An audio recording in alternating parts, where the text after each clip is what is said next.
बिस्मिल्लाहिर्रहमानिर्रहीम। मेरा नाम नुमान हबीब है और आप देख रहे हैं न्यू वर्ल्ड। तो आज हम बात करने जा रहे हैं बैंकर्स एल्गोरिथम की, जो ऑपरेटिंग सिस्टम में यूज़ होता है। तो हम उसका कोड करेंगे और उसकी प्रोसेसिंग और इनर प्रोसेसिंग देखेंगे। तो सबसे पहले हम ये एग्जांपल ले लेते हैं कि ये कैसे, इनके इसका ये वर्क कैसे करता है। फिर उसके बाद हम कोड पे जाएंगे। तो इसमें हमें कुछ रिक्वायरमेंट जो पहले से यूज़र से लेनी पड़ेगी, वो यानी कि कितनी हमारे पास रिसोर्सेज, नंबर ऑफ़ रिसोर्सेज कितने। तो बेसिकली मैंने 3 रिसोर्सेज ले लिए हैं, ई एफ जी। तो इनका हमें टोटल जो है वो लेना है कि टोटल इंस्टेंसेस कितने इन रिसोर्सेज के।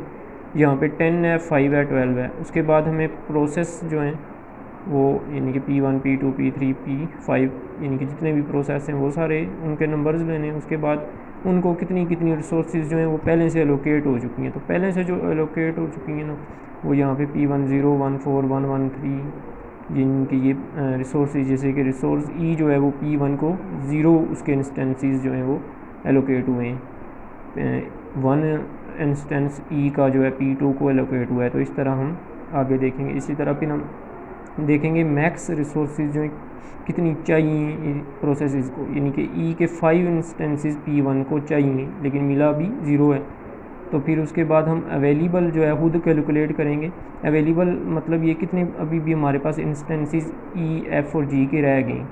तो बेसिकली अगर देखा जाए तो यहाँ पे ई के 6 इंस्टेंसेस इस कॉलम में अगर आप देखें तो 6 इंस्टेंसेस 1, 3 + 1 4 + 2 6 इंस्टेंसेस जो हैं वो ई के जो हैं यूज़ हो गए हैं, यानी कि पहले से एलोकेट हो चुके हैं। तो पीछे जो है 10 - 6 4 रह गए। इसी तरह एफ़ के अगर देखें तो 3 जो हैं वो यूज़ हो चुके हैं, एलोकेट हो चुके हैं, और 5 - 3 यानी कि 2 रह गए। इसी तरह जी के जो है 1 रह गया। उसके बाद हमें नीड और अवेलेबल का टेबल जो है वो बनाना है। नीड का जो हम यानी कि नीड का जो एरे बनाएंगे वो मैक्स माइनस एलोकेशन करके बनाएंगे। इसी तरह अवेलेबल का जो है वो हमारे पास पहले से मौजूद है। तो मैक्स माइनस एलोकेशन से हमारे पास नीड आ जाएगी हर प्रोसेस की, कितनी अभी भी ज़रूरत है। ओके, इसके बाद हम अपना यानी कि वर्क जो है वो शुरू करेंगे। उसमें हम देखेंगे सबसे पहले कि किस एरे की जो है नीड पूरी हो, किस प्रोसेस की नीड जो है वो फुलफ़िल हो रही है। अगर यहाँ पे देखें तो हमारे पास E4 है, F जो है वो 2 है, G1 है। इसी तरह जो हमारे पास नीड है प्रोसेस P1 की वो 531 है। तो अगर देखा जाए तो यहाँ पे 5 जो है वो नीड पूरी नहीं हो रही। यहाँ पे हमारे पास 4 इंस्टेंसेस ई के अवेलेबल हैं लेकिन 5 चाहिए। तो इस वजह से P1 जो है वो इधर ही हम रखेंगे। उसके बाद हम P2 की चेक करेंगे तो ई जो है ई की तो 0 चाहिए इसे इंस्टेंसेस, तो इसका मसला नहीं है। लेकिन आगे जो अगर देखें तो एफ़ के और जी के से 3 चाहिए, हमारे पास 2 1 अवेलेबल है। तो हम यानी कि नी से भी ये एलोकेट कर सकते हैं। इसके बाद अगर देखा जाए P3, तो P3 के पास 3 है, 0 0। इसका मतलब ये है कि P3 जो है उसे हम 4 2 1 जो है 3 0 0 एलोकेट कर सकते हैं, क्योंकि इसे यानी कि ई के 3 चाहिए, एफ़ जो है वो 0 और जी 0, तो वो हमारे पास मौजूद हैं, अवेलेबल हैं तीनों चीज़ें, वो हम इसे एलोकेट करेंगे। तो नेक्स्ट जो स्टेप है इसमें हम लिख देंगे कि जो रिसोर्सेज हैं वो P3 को एलोकेट हुई हैं, तो P3 उसके बाद टर्मिनेट हो गया। अब होगा ये कि जब P3 टर्मिनेट होगा तो उसे जितनी भी रिसोर्सेज हैं वो वापस करके जाएगा। तो हम ऐसा मान के चलते हैं कि हमने ये 4 2 1 में से 3 0 0 इसे दी, तो इसने फिर वापस की, तो 4 2 1 हमारे पास बाकी रह गई। अब कुछ रिसोर्सेज और हैं जो इससे पहले से एलोकेट हुई थी, जो कि P3 को एलोकेट हुई हैं। 3 0 एलोकेट हुई हैं जो पहले से, वो 3 0 0 हैं। तो हम उससे 3 0 0 भी वापस ले लेंगे, और वो 3 0 0 जब उसे वापस लेंगे तो 4 + 3 जो है वो 7 हो जाएगा हमारे पास। अब अवेलेबल जो है वो चेंज हो जाएगा और 2 1 वैसे रहेगा। इसी तरह फिर हम आगे देखेंगे कि P4 जो है वो अगर देखा जाए तो 2 2 0 है, यहाँ पे 7, अब ये 7 हो चुका है, 4 2 1 ख़त्म हो गया, 7 2 1 है। तो ये भी प्रोसेस जो है एलोकेट होंगी इसे P4 को भी, और फिर P4 टर्मिनेट होगा। अब P4 जब टर्मिनेट होगा तो इसके पास अगर देखा जाए तो P4 को एलोकेट हुआ था 0 1 3, तो हम 0 1 3 जो है वो 7 2 1 में ऐड करेंगे तो 7 3 4 बन जाएगा। इसी तरह यानी कि ये प्रोसेस जो है आगे चलता जाएगा। तो अब हम इसके बाद इसका कोड देखेंगे। ओके, तो अब हम इसका यानी कि बैंकर्स एल्गोरिथम का C++ में कोड लिखेंगे। सबसे पहले हमें नंबर ऑफ़ रिसोर्सेज जो हैं वो यूज़र से लेनी है, तो हम एक इंटीजर लेंगे और नंबर ऑफ़ रिसोर्सेज जो हैं वो यूज़र से ले लेंगे। उसके बाद हमें एक एक करके इनके रिसोर्सेज की जो टोटल वैल्यू है वो यूज़र से इनपुट करानी है। ओके, तो अब हमने जो दूसरा काम करना है वो हमने टोटल वैल्यूज़ जो है नंबर ऑफ़ रिसोर्सेज की कितने यानी कि इंस्टेंसेस जो हमारे पास मौजूद हैं वो यूज़र से लेने। तो हमने एक ले लिया है पॉइंटर, जो पॉइंटर एरे होगा, ठीक है, और नंबर ऑफ़ रिसोर्सेज जो ऊपर हमने यूज़र से गेट की थी उसके इक्वल कर दिया और फिर फॉर लूप लगा लिया और सीन कर लिया टोटल रिसोर्स यूज़र, यानी कि हर रिसोर्स के लिए R1 R2 R3 अगर उसने 3 इनपुट दिया है ऊपर नंबर ऑफ़ रिसोर्सेज की जगह, तो यूज़र जो है वो हर के लिए टोटल रिसोर्सेज जो वो इंटर करेगा। ओके, तो अब हमने यानी कि यूज़र से नंबर ऑफ़ प्रोसेसेस जो हैं वो लेने। टोटल नंबर ऑफ़ प्रोसेसेस कितने हैं, लाइक 4 हैं 5 हैं, कितने पीज़ कितने हैं हमारे पास। तो हमने यानी कि यूज़र से मैसेज दिया है कि इंटर नंबर ऑफ़ प्रोसेसेस, और वो हमने ले लिए यूज़र से। अब हम एक एक करके यानी कि यूज़र से एलोकेटेड वैल्यूज़ यूज़र ने यानी कि जो एलोकेट हो चुकी रिसोर्सेज हैं वो उसका जो टेबल था वो एक एरे में लेंगे। हम अब यानी कि यूज़र से जो है एलोकेटेड रिसोर्सेज लेने के लिए सबसे पहले हमें एक 2 डिमेंशनल एरे चाहिए। 2 डिमेंशनल एरे जो है उसका नाम मैंने रख लिया एलोकेटेड, और वो जो है उसकी जो सबसे पहले हमें उसकी रोज़ बतानी है, कितनी रोज़ होंगी टोटल। तो नंबर ऑफ़ प्रोसेसेस जो हैं बेसिकली रोज़ होंगी, जैसा कि हमने पीछे भी जो हमने ग्राफ्स देखे हैं, टेबल्स देखे हैं, उनमें नंबर ऑफ़ प्रोसेसेस जो हैं वो रोज़ थी P1 P2 P3। इसी तरह अब हमने यानी कि ये 2 डिमेंशनल एरे जो है उसमें नंबर ऑफ़ प्रोसेसेस जो हैं वो रोज़ होंगी, तो नंबर ऑफ़ रिसोर्सेज जो हैं वो कॉलम्स होंगे। तो हमने अगर 2 डिमेंशनल एरे जो है वो एक पॉइंटर के तौर पे अगर हमने डायनामिक बनाना है तो इस तरह हम फॉर लूप लगाते हैं और फिर हर एलोकेटेड ऑफ आई के लिए एक न्यू इंट यानी कि एक कॉलम जो है वो जनरेट कर देते हैं। तो बेसिकली ये हमारे पास नंबर ऑफ़ प्रोसेसेस टोटल रोज़ हैं और नंबर ऑफ़ रिसोर्सेज जो हैं वो टोटल कॉलम्स हैं। तो इस तरह अब हमने एक यानी कि 2 डिमेंशनल एरे ले लिया एलोकेटेड। अब हम इसमें यूज़र से डेटा लेंगे, फॉर लूप लगाएंगे, ठीक है, नंबर ऑफ़ प्रोसेसेस आई के हिसाब से, और फिर जिस तरह 2 डिमेंशनल एरे को हम एक्सेस करते हैं, और जे जो है वो नंबर ऑफ़ रिसोर्स यानी कि कॉलम्स होगा, और उसके बाद यूज़र से कहेंगे कि enter amount of R, and उसके बाद वो जो है यानी कि हमें P1 के लिए P2 P3 के लिए आर जो है वो इंटर कर दे। अब हमने एलोकेटेड ले ली है। अब हमने दूसरी जो चीज़ लेनी है वो मैक्स है। मैक्स कितनी है हमारे पास, हमें कितनी की मैक्स नीड कितनी है हमारी, बेसिकली वो लेनी है। ओके, तो अब हमने मैक्स जो रिसोर्सेज हैं वो लेने हैं, तो हमने यूज़र को कहा है कि इंटर मैक्स रिसोर्सेज। तो एक मैक्स का उसी तरह जिस तरह हमने ऊपर लिया है एलोकेटेड के लिए, इसी तरह हमने मैक्स के लिए भी एक 2 डिमेंशनल एरे जो है वो क्रिएट कर लिया है। अब हम मैक्स के लिए भी यूज़र से अमाउंट जो है वो सीन करवा लेंगे। सिंपल यानी कि 2 फॉर लूप लगाएंगे और मैक्स के लिए भी ले लेंगे। ओके, तो इसके बाद हमने यानी कि अवेलेबल रिसोर्सेज जो हैं वो कैलकुलेट करनी है। अवेलेबल रिसोर्सेज कैलकुलेट करनी है, तो अगर देखा जाए तो अवेलेबल रिसोर्सेज जो हैं वो कैलकुलेट होंगी। हमने इनके जो हमारे पास हमने ली हैं यहाँ पे एलोकेटेड, एक सेकंड, ऊपर लिए हमने टोटल रिसोर्सेज जो हमारे पास हैं, ये जो टोटल रिसोर्सेज हैं इनमें से हम माइनस करेंगे एलोकेटेड रिसोर्सेज को। तो एलोकेटेड रिसोर्सेज जो हैं वो 2 डिमेंशनल एरे में हैं, ठीक है। तो हमने सबसे पहले यानी कि एलोकेटेड रिसोर्सेज के हर कॉलम का जो है सम करना है। तो इस एलोकेटेड रिसोर्सेज का हर कॉलम का सम करना है, और उसके बाद हम यानी कि फिर उस सम को जो है जो सम आएगा इनका वो फिर टोटल रिसोर्सेज में से माइनस करेंगे, तो फिर हमें अवेलेबल रिसोर्सेज जो हैं वो कैलकुलेट हो जाएंगी। तो उसके लिए हमें फ़ंक्शन क्रिएट कर लेंगे। तो हम जो फंक्शन का नाम रखेंगे वो sum2d है, ठीक है, आप कोई भी नाम रख सकते हैं। उसके बाद हम उसे वो एरे पास करेंगे यानी कि एलोकेटेड रोज़ और कॉलम्स पास कर देंगे। उसके बाद वो जो है यानी कि हमें हम उधर उसके अंदर यानी कि फंक्शन के अंदर सम का जो है एक एरे हम डिफ़ाइन करेंगे, जो कॉल्स यानी कि नंबर ऑफ़ रिसोर्सेज जितनी होंगी उसके बराबर होगा। फिर सम ऑफ आई जो है इनके ज़ीरो करेंगे ताकि हम सम को सेव कर सकें प्लस इक्वल टू करके। तो सबसे पहले हमने हर जो वैल्यू है सम के अंदर उसे ज़ीरो करेंगे, उसके बाद हम फार लूप लगाएंगे, सिंपल 2 फार लूप लगाएंगे और sum of j is equal to sum of area of i और एरिया ऑफ जे कर देंगे। उसके बाद ये सी आउट की स्टेटमेंट्स हैं, ये आप अगर ना भी लिखें तो हमने बस रिटर्न कर देना है सम आखिर पे। अब हम यहाँ पे एक देखेंगे कि टोटल एलोकेटेड का एक ले लेंगे एरे, टोटल एलोकेटेड, ये जो है न्यू इंट, तो ये हमारे पास जो है नंबर ऑफ़ रिसोर्सेज जो हैं उसकी लेंथ, इसकी नंबर ऑफ़ रिसोर्सेज होगी। अब हम इसके ज़रिए जो है हम टोटल एलोकेटेड जो है वो कैलकुलेट करेंगे फंक्शन के ज़रिए, दैट इज़ सम 2d। हमारे पास जो फंक्शन है सम 2d है। इसको हमने जो चीज़ें भेजनी है वो एक तो हमारे पास एलोकेटेड का एरे है, ठीक है, जो ये एलोकेटेड का एरे है कि ये से भेजना है, और फिर हमने रोज़ और कॉलम्स बताने हैं एलोकेटेड एरे के रोज़ और कॉलम कितने।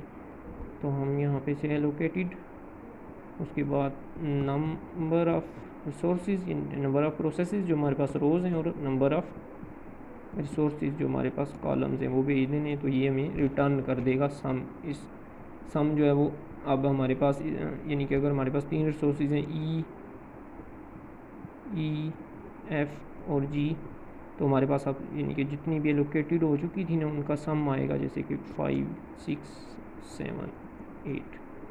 अब ये सम आया है हमारे पास। अब जो हमने ऊपर यूज़र से टोटल रिसोर्सेज जो थी वो ली थी, हर रिसोर्स के लिए टोटल रिसोर्सेज जो हैं वो हमने यहाँ पे गेट की थी टोटल रिसोर्सेज के एरिया में। तो अब हम इनके अवेलेबल रिसोर्सेज जो हैं वो कैलकुलेट कर पाएंगे। ओके, तो अब हमने यानी कि अवेलेबल कैलकुलेट करना है, तो अवेलेबल एरे जो है हम बना लेंगे नंबर ऑफ़ रिसोर्सेज के लिए, ठीक है, क्योंकि हर रिसोर्स के लिए कितनी रिसोर्स यानी कि अब रह गई है वो कैलकुलेट करनी है, और फिर हमने total resource minus total allocated कर देना है। तो इस तरह हमारे पास जो है अवेलेबल रिसोर्सेज जितनी भी होगी वो हमारे पास आ जाएंगी। इसके बाद अब हमने जो नेक्स्ट काम करना है वो ये है कि हमने नीड जो है वो लेनी है। तो नीड जो है हर प्रोसेस की अलग अलग होगी। अगर यहाँ पे विजुलाइज़ करूँ तो P1 है, P2 है, P3 है, ठीक है। अगर 3 प्रोसेसेस हैं तो यहाँ पे ऊपर E F G होगी। अब हम इन सब की अलग अलग नीड जो है वो कैलकुलेट करेंगे। तो नीड कैलकुलेट इस तरह होगी कि जैसे मैंने पहले भी पीछे जो एक्सप्लेनेशन दी है शुरू में, मैक्स जो है, मैक्स हमारे पास ये हम इसमें से माइनस कर देंगे, यानी कि मैक्स माइनस एलोकेटेड करेंगे तो हमें नीड पता चल जाएगी कितनी अभी भी नीड जो है वो प्रोसेस को चाहिए। तो मैक्स माइनस एलोकेटेड हम जब करेंगे तो हमारे पास नीड आएगी। अब मैक्स माइनस एलोकेटेड कर लेते हैं। ओके, तो सबसे पहले हमने एक नीड का 2 डायमेंशनल एरे जो है जैसे कि ऊपर हमने लिया है, ठीक है, वो हमने ले लिया है फॉर लूप लगा के। तो यहाँ तक हमारे पास एक 2 डायमेंशनल एरे जो है वो बन जाएगी। अब हम उसमें वैल्यूज़ रखेंगे। वैल्यूज़ जो है वो रखेंगे I0 से लेके नंबर ऑफ़ प्रोसेसेस तक। इसी तरह जो सिंपल यानी कि 2 डायमेंशनल एरेज जो होते हैं उनकी IJ लेने के लिए, तो need of IJ is equal to max of IJ, इनकी मैक्स की जो पॉइंट है और एलोकेटेड में जो वैल्यूज़ हैं उनको माइनस करके हम नीड ऑफ़ IJ बना लेंगे। तो अब हमारे पास यानी कि need of IJ her P1 के सामने E की कुछ आएगी, F की, G की, फिर उसे हम आगे यूज़ कर पाएंगे। ओके, तो अब हम यानी कि अब हमने सेफ़ स्टेट जो है वो हमने कैलकुलेट करनी है। बेसिकली सेफ़ स्टेट के अंदर हम सारी जितनी भी हमारी प्रोसेसेस जो हैं किस हिसाब से यानी कि रन होंगे वो हम सेफ़ स्टेट के अंदर रखेंगे। तो सेफ़ स्टेट में हम यानी कि सबसे पहले देख लेते हैं कि सेफ़ स्टेट किस तरह हम बनाएंगे, उसकी एक्सप्लेनेशन देख लेते हैं वर्ड के ज़रिए। ओके, तो अगर हम देखें यानी कि सेफ़ स्टेट किस तरह कैलकुलेट होगी, तो जिस हिसाब से हमारे प्रोसेसेस जो हैं जैसे P1 P2 P3 P4 P5 है, तो जिस हिसाब से ये इनके टर्मिनेट होते जाएंगे उस हिसाब से हम सेफ़ स्टेट कैलकुलेट करेंगे। तो सबसे पहले P3 टर्मिनेट हुआ है, उसके बाद P4 टर्मिनेट हुआ है, उसके बाद P5, फिर P1, फिर P2। तो हमारी जो सेफ़ स्टेट होगी एस स्टेट वो P3 P4 P5 P1 P2 के हिसाब से चलेगी। और इसके बाद अगर ये सारे प्रोसेसेस सेफ़ स्टेट में आ जाते हैं, पाँचों के पाँचों प्रोसेसेस आ गए, तो हम कह रहे हैं कि सिस्टम जो है वो डेडलॉक स्टेट में नहीं है, अगर ये नहीं आते तो अदरवाइज़ ये सिस्टम जो है वो डेडलॉक स्टेट में होगा। सेफ स्टेट के लिए हमने इनके एक एरे ले लिया न्यू नंबर ऑफ़ प्रोसेसेस के मुताबिक, इनके हो सकता है सारे प्रोसेसेस आ जाएं, हो सकता है कुछ कम रह जाएं, लेकिन प्रोसेसेस से ज़्यादा तो नहीं आ सकते, इसलिए हमने नंबर ऑफ़ प्रोसेसेस जितना एरे ले लिया। और स्टेट इंडेक्स जो है ये बताएगा कि इनके हमने 0 पे डाला है, अभी सेफ स्टेट में 1 पे डाल रहे हैं, 2 पे डाल रहे हैं, तो उसके लिए हम यूज़ करेंगे। अब हम फॉर लूप लगाएंगे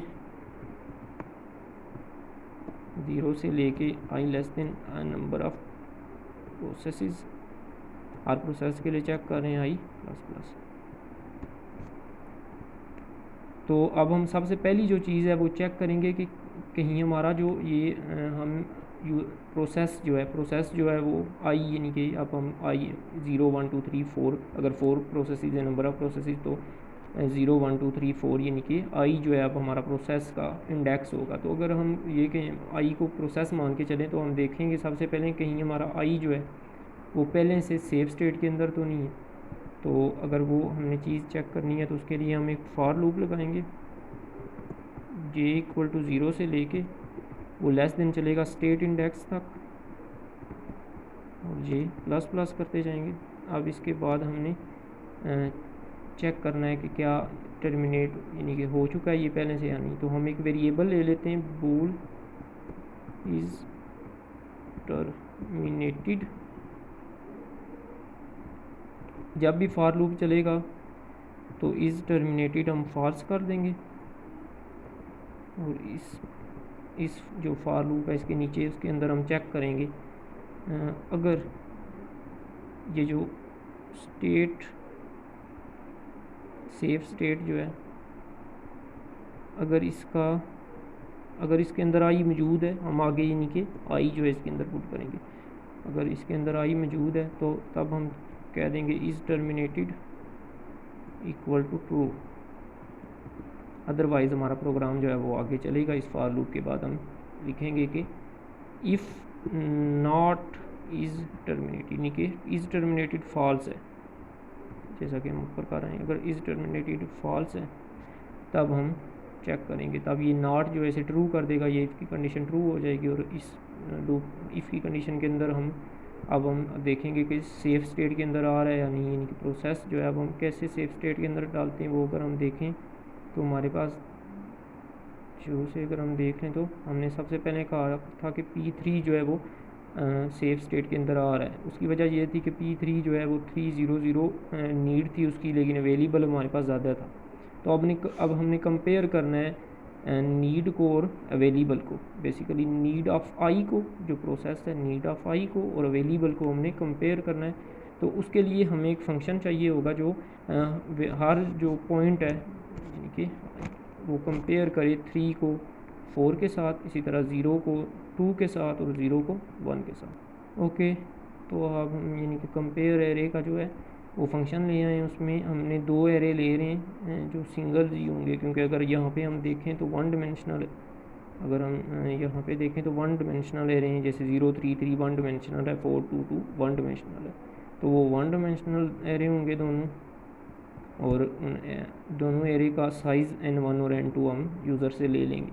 सबसे पहले हम चेक कर रहे हैं अगर n1 n2 के बराबर नहीं है तो ज़री बात है एरेज जो है वो इक्वल नहीं है, फॉल्स रिटर्न कर देगा। उसके बाद हम फॉर लूप लगा रहे हैं i 0 से लेके लेस देन n1। चूँकि अब ये कंडीशन जो है ये ट्रू होगी तो आगे आएगा, तो ज़री बात है n1 n2 इक्वल है, तो यहाँ पे आप n1 लिखें या n2 कोई यानी कि मसला नहीं है, i प्लस प्लस करेगा। अब हम देखेंगे कि ये हमारे पास मैंने ऊपर लिखा है एरे 1 जो है वो नीड है, यहाँ पे हम नीड भेजेंगे, और एरे 2 में अवेलेबल। तो अगर जो एरे 1 में यानी कि नीड है अगर वो ग्रेटर देन हो जाती है एरे 2 यानी कि अवेलेबल से, फिर हम कहेंगे कि नहीं भाई ये जो है हम इसे सेफ स्टेट में नहीं डाल सकते, हम रिटर्न कर देंगे फॉल्स। अगर ये फॉर लूप पूरा चलता है और सारे जो एलिमेंट्स हैं कंपेयर होते हैं एरे के और ये रिटर्न नहीं होता फॉल्स, तब हम एंड पे ट्रू रिटर्न कर देंगे। तो कंपेयर एरे का जो फंक्शन है वो हम यहाँ पे फॉर लूप के अंदर इस टर्मिनेटेड के अंदर लिखेंगे इफ़, क्योंकि वो एक बूलियन रिटर्न कर रहा है तो हम इफ़ के अंदर सीधा सीधा लिख सकते हैं कंपेयर एरे। इसे हम सारी वैल्यूज़ जो भेजेंगे तो सबसे पहले नीड भेजनी है, तो नीड का हमारे पास जो है नीड ऑफ़ आई भेजेंगे, ठीक है। चूँकि हमने एक एक भेजना है। नीड जो है वो हमारे पास अगर देखा जाए तो नीड जो है ये पूरा 2 डायमेंशनल एरे और नीड ऑफ आई जो है वो उसमें एक सिंगल प्रोसेस के लिए रिसोर्सेज नीड्स है। और उसके बाद हमने अवेलेबल का पूरा यानी कि भेज देना है एरे। उसके बाद हमने 2 और चीज़ें भेजनी है जो कि इन दोनों की लेंथ कितनी है। तो हमें पता है कि नंबर ऑफ़ रिसोर्सेज जितनी इन दोनों की लेंथ है, हम नंबर ऑफ़ रिसोर्सेज भेज देंगे सिंपली और कंपेयर हो जाएगा। इसके बाद हम देखेंगे कि नॉट टर्मिनेटेड इफ़ कंपेयर। अब ये अगर ट्रू हो जाती है तो अब हम यानी कि सेफ स्टेट के अंदर इसे डाल देंगे। तो यानी कि अगर ये हो जाती है, ट्रू हो जाती है, ठीक है कंडीशन, तो हम सेफ स्टेट में state of index is equal to i, यानी कि आई जो है ये वो आई है यहाँ पे जो मैं कंपेयर कर रहा था। तो ये वो आई है जो हम रख रहे हैं, यानी कि हम प्रोसेस ज़ीरो है, अगर यहाँ आई ज़ीरो है तो ज़ीरो ही इंटर कर देंगे स्टेट के अंदर, तो ताकि हम यानी कि प्रोसेस यानी कि अगर प्रोसेस P1 भी लिखा हुआ है तब भी हम ज़ीरो कर रहे हैं, आप उसे +1 करके कर लीजिएगा। लेकिन अभी आई जो है वो ज़्यादा इंपॉर्टेंट है, हमने वो प्रोसेस इंटर कर दिया है, स्टेट इंडेक्स को ++ कर दिया है। अब उसके बाद हम फॉर लूप लगाएंगे और चूँकि मैंने कहा था कि अब अवेलेबल में जो है इसमें ऐड भी कर देनी है, तो अवेलेबल में यहाँ पे एलोकेटेड हम ऐड करेंगे, क्योंकि एलोकेटेड जो पहले से एलोकेट हुआ था, ठीक है, वो हम दोबारा से अगर हम ऊपर देखें तो हमने एक एरे लिया था जिसमें हमने मैक्स से भी ऊपर हमने ये एलोकेटेड का एरे लिया था जिसमें हमने यूज़र से कौन कौन सी वैल्यूज़ जो एलोकेट हो चुकी हैं पहले ही वो ली थी। तो अब हमने यहाँ पे available of J plus equal to allocated कर दिया।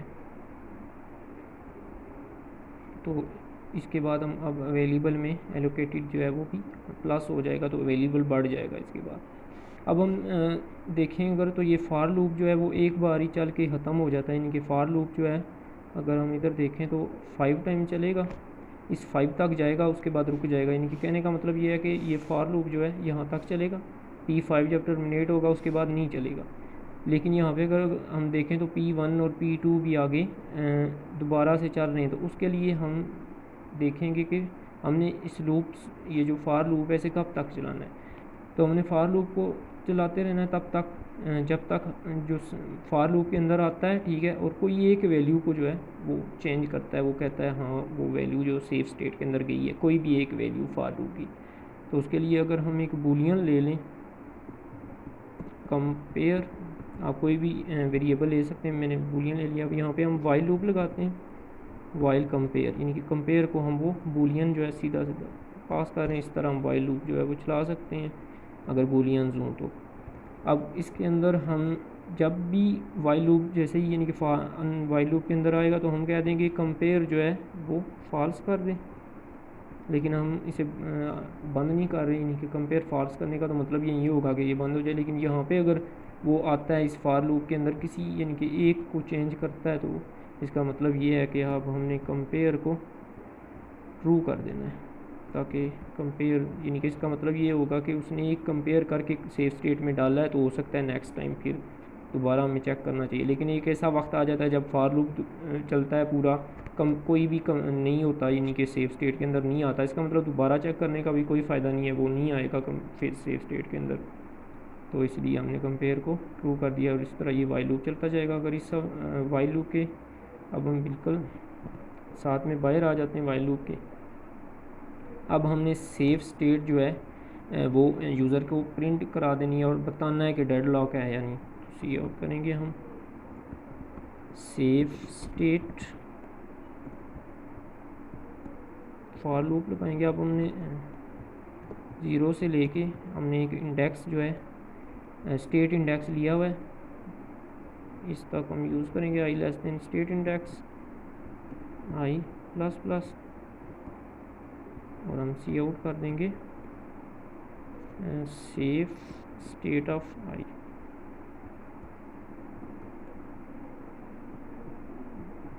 टैब एक दे देते हैं। और अब हमारे पास इनके आई, अगर आप चाहते हैं इनके सेफ स्टेट ऑफ आई के साथ प्रोसेस भी लिखा हुआ है तो आप यहाँ पे एक पी ले सकते हैं, पी, और उसके बाद आएगा यानी कि पी, फिर वो स्टेट, ये ज़ीरो से शुरू हो रहे थे, ज़ीरो आई जो है हमने ज़ीरो से किया था, आप +1 भी कर सकते हैं, तो P1 से शुरू होगा।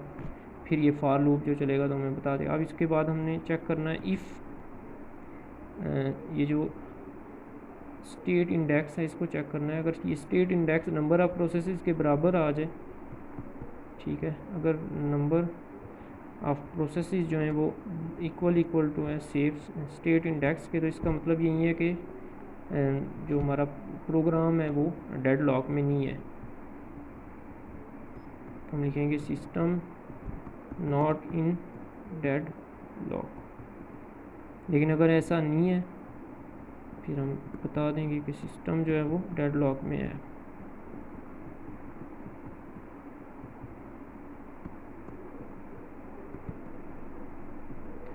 या फिर हम जो अभी आप यूज़र को वैल्यूज़ या जो मैसेज देना चाहते हैं आप दे सकते हैं।